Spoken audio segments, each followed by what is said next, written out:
മലയാള സിനിമയിലെ മിന്നും താരമാണ് ഉർവശി. പകരം വയ്ക്കാനില്ലാത്ത പ്രതിഭ. മലയാളത്തിലും തമിഴിലുമെല്ലാം നിറഞ്ഞു നിൽക്കുകയാണ് ഇന്നും ഉർവശി. ഒരിടവേളയ്ക്ക് ശേഷം അതിശക്തമായി തിരികെ വന്നിരിക്കുകയാണ് ഉർവശി.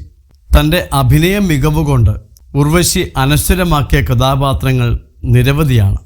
നാച്ചുറൽ ആക്ടറായ ഉർവശിയെപ്പോലെ കോമഡിയും ഡ്രാമയുമൊക്കെ ഒരുപോലെ അനായാസതയോടെ കൈകാര്യം ചെയ്യാൻ സാധിക്കുന്ന നായികമാർ അപൂർവ കാഴ്ചയാണ്. ഇപ്പോഴിതാ ഉർവശിയുടെ പുതിയ സിനിമ റിലീസിനെത്തുകയാണ്. ഉള്ളൊഴുക്കാണ് ഉർവശിയുടെ പുതിയ സിനിമ. കൂട്ടിന് പാർവതി തിരുവോത്തുമുണ്ട്. സിനിമയുടെ പ്രൊമോഷൻ തിരക്കുകളിലാണ് ഉർവശി. ഇതിൻ്റെ ഭാഗമായി നൽകിയൊരു അഭിമുഖത്തിൽ രസകരമായ ഗോസിപ്പിനെക്കുറിച്ച് സംസാരിക്കുകയാണ് ഉർവശി. തന്നെക്കുറിച്ച് ആദ്യമായി കേട്ട ഗോസിപ്പ് എന്താണെന്നാണ് ഉർവശി പറയുന്നത്. മനോരമ ഓൺലൈനിൽ നൽകിയ അഭിമുഖത്തിലാണ് ഉർവശി മനസ്സ് തുറന്നത്. ആദ്യ സിനിമയുടെ ഷൂട്ടിങ്ങിനിടയിൽ ഒരു സിനിമാ വാരികയിൽ 4 വരി ഗോസിപ്പ് എഴുതി വന്നു.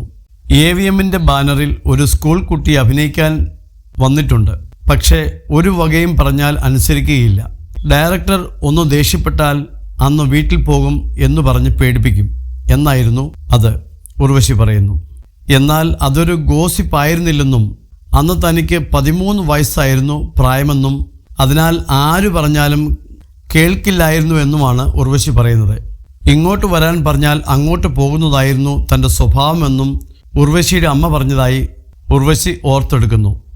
ഗോസിപ്പ് ഉർവശിയുടെ അമ്മ പറഞ്ഞത്, രക്ഷപ്പെട്ടു, നല്ല ഇമേജ് ആണല്ലോ ആദ്യമേ കിട്ടിയത്, ഇങ്ങോട്ട് വരാൻ പറഞ്ഞാൽ കൂടെ പോകുമെന്നല്ലല്ലോ എഴുതിയത് എന്നായിരുന്നു എന്നും താരം ഓർക്കുന്നു. ആരെങ്കിലും ഇത്തിരി ശബ്ദം കൂട്ടി നിർദ്ദേശങ്ങൾ തന്നാൽ അപ്പോൾ എനിക്ക് വീട്ടിൽ പോകണമെന്ന് പറയും. ഞാൻ ഈ സിനിമ അഭിനയിക്കില്ല എന്ന് പറയുമായിരുന്നെന്നും താരം പറയുന്നു. അതുകൊണ്ട് ഇതിനെക്കൊണ്ട് വലിയ ഉപദ്രവമായല്ലോ എന്ന ഡയറക്ടർ ഞാൻ കേൾക്കാതെ വഴക്കു പറഞ്ഞിട്ടുണ്ടാകുമെന്നും താരം ചിരിച്ചുകൊണ്ട് പറയുന്നു. നന്നേ ചെറിയ പ്രായത്തിലാണ് ഉർവശി സിനിമയിലെത്തുന്നത്. എന്നാൽ അധികം വൈകാതെ മലയാളത്തിലും തമിഴിലുമെല്ലാം തിരക്കുള്ള നായികയായി മാറാൻ ഉർവശിക്ക് സാധിച്ചു. സൂപ്പർ താരം തന്നെയായിരുന്നു അക്കാലത്ത് ഉർവശി. പ്രേക്ഷകരെ ചിരിപ്പിക്കാനും കരയിപ്പിക്കാനും ചിന്തിപ്പിക്കാനും സാധിക്കുന്ന പ്രതിഭയായിരുന്നു ഉർവശി. ഒരിടവേളയ്ക്ക് ശേഷമുള്ള തിരിച്ചുവരവിൽ ശക്തമായ കഥാപാത്രങ്ങളാണ് ഉർവശി അവതരിപ്പിക്കുന്നത്. തമിഴിലും ഹിറ്റുകൾ സമ്മാനിക്കാൻ ഉർവശിക്ക് തിരിച്ചുവരവിൽ സാധിച്ചിട്ടുണ്ട്. പാർവതിക്കൊപ്പമുള്ള ഉള്ളൊഴുക്ക് അടുത്തയാഴ്ച റിലീസ് ചെയ്യും. ക്രിസ്റ്റോ ടോമിയാണ് സിനിമയുടെ സംവിധാനം നിർവഹിക്കുന്നത്. നെറ്റ്ഫ്ലിക്സിൽ ജോളി കേസിനെ കുറിച്ചുള്ള ഡോക്യുമെൻ്ററി സംവിധാനം ചെയ്ത ശ്രദ്ധ നേടിയ സംവിധായകനാണ് ക്രിസ്റ്റോ ടോമി.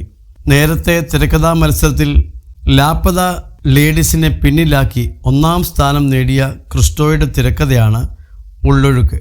ഇതും സിനിമയാക്കാനുള്ള ആകാംക്ഷ കൂട്ടുന്നുണ്ട്.